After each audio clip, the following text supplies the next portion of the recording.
আসসালামু আলাইকুম, সবাই কেমন আছেন? আশা করছি ভালো আছেন। আজকে নিয়ে আসছি খুব শর্টকাট ওয়ে সবজি কীভাবে রান্না করবেন।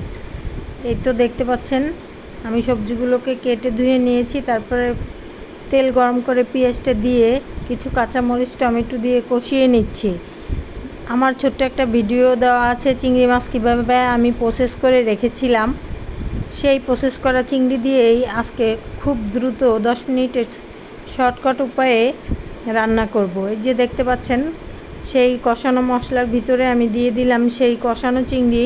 যখন যতটুকু লাগে সেই পরিমাণ দিলেই হবে।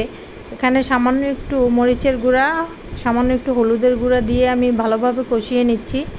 কষানো হয়ে গেলে এখানে একটা আলু দিয়ে দিলাম। আলুটা দিয়ে কিছুক্ষণ কষিয়ে তারপরে দিয়ে দেব গরম ঝোল। ঝোলের জন্য পানি দিয়ে দিব। এখানে আমি 1 কাপের মতো পানি দিয়ে দিয়েছি। তারপরে দেখতে পাচ্ছেন সে পানিটার ভিতরে সবজি দিয়েছি। পানিটা বলকের অপেক্ষা করব না, পানিটা দিয়েই সবজিগুলো দিয়ে দিব। দিয়ে কিছুক্ষণ নেড়ে চেড়ে নিব। তারপরে কিছুক্ষণ নাড়াচাড়া করলে দেখতে পাচ্ছেন আমার সবজিটা হয়ে গেছে। আলুটা একটু চেক করে দেখছি, আলুটা সিদ্ধ হয়ে গেছে মানে সবজিটাও হয়ে গেছে। খেতে অসম্ভব মজার ছিল। সবাই ভালো থাকবেন। আল্লাহ হাফেজ।